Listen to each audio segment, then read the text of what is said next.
Hey everybody, it's Eric Holmgren, your ambassador at large for the Placentia Chamber of Commerce, and today I am joined by Laura Jimenez with the Poured Out of Love Candle Company.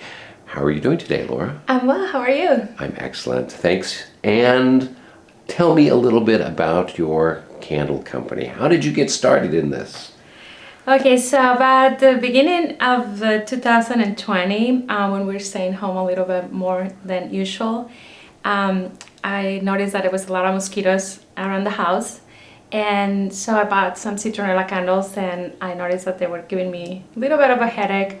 So I looked up the ingredients and I didn't like what I saw. So I started researching how to make a more healthy, non-toxic candle with the renewable sources like coconut soy wax and non-toxic fragrances and natural wicks. And so I did a lot of testing and research, and before I knew, people started to find out that I was making my own candles. And that is how the business became about. Okay, and so then you were making them and you gave them to friends, and then they said... Correct. At what point did you say, I need to start doing these as a business? Well, it was after I did a lot of testing, and error and trial, like people were testing them for me basically, that I looked up and saw that there was a need for something more natural. And I'm always one of those people that like to make products that already exist more natural for me and my family. I have done that for a long time. So I decided that I was going to make this a small little business. Okay. And we launched the business, the website, around December last year. All right. And since then, it's been doing great. Good. Now, this for you, is this like a part-time type of a job? Or is it a full-time job? Well, I do have a full-time job. Okay.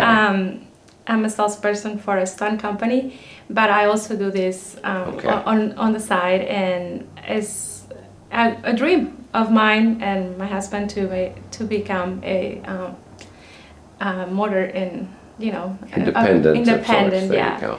So we're looking forward to that, growing it little by little. Okay. Well, good. Well, now speaking of growth, and now that you're a business person of sorts here, what is a challenge that you've been facing as you launch your company? Well, there is two that are happening right now. One is the availability of the products, because we're having a bit of a backlog with COVID, but that is going well. I try to store, order big quantities so that I always have candles for you guys. Right. And the other is going to be for me, and I bet for most of the small businesses that are online businesses, is how to attract people to your website. So what I've been doing to fix that problem is doing a lot of networking with the chamber, and having networking with people like that, they helping me with marketing through Pinterest, through Instagram. And I also wanted to tell you that I did this business as well to help others.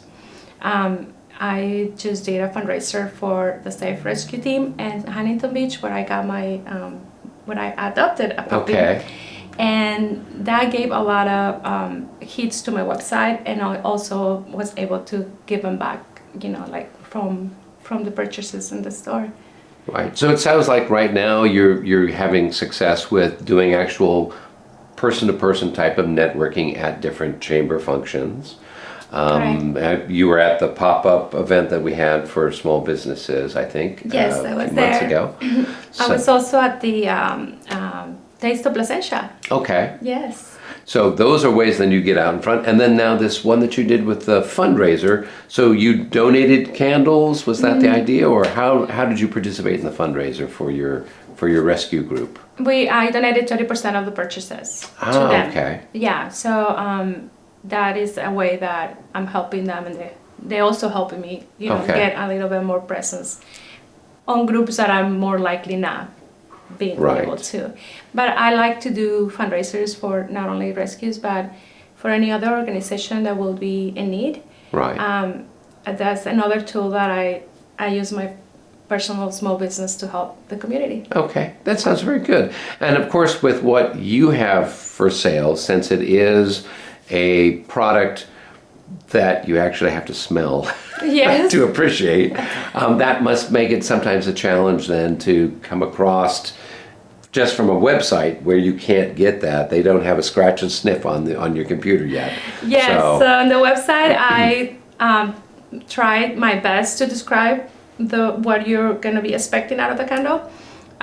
So, for example, if it's a ginger cookie that I have right now on my fall holiday line, I explain the base note.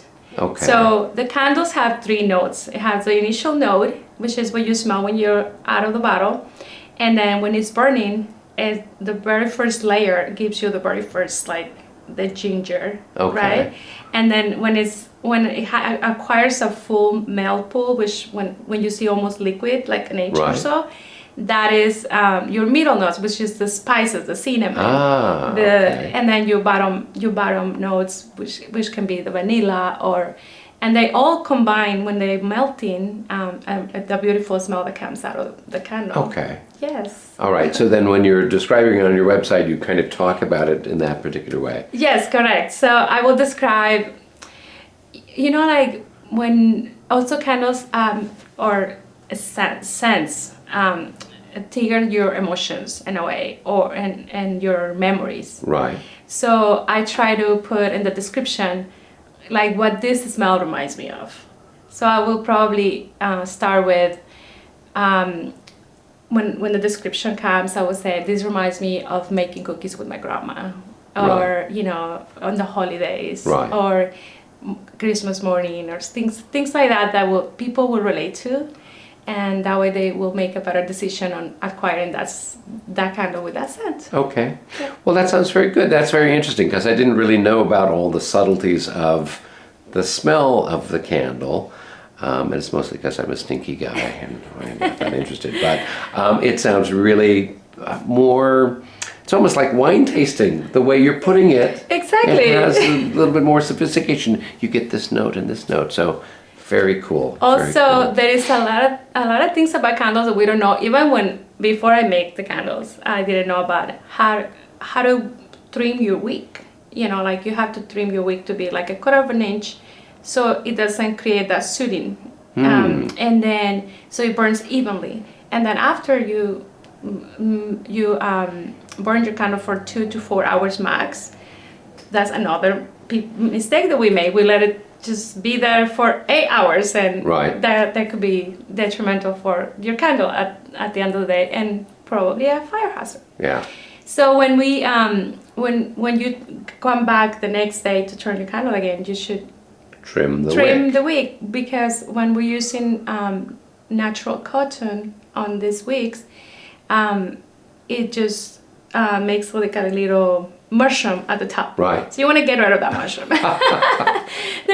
So it's interesting how you learn things. Yeah. Well, and those were, I'm sure, the sort of things that back in the day when we had, before electricity, when we had lamps and candles all the time, you would have to learn how to snuff those out and trim them and everything else. Now, we're relearning what our ancestors knew in the past. So Correct. very cool. Correct. Well, very good. Well, before we wrap things up, so if people want to order your product, they could do so online, or if they happen to see you at any of our functions.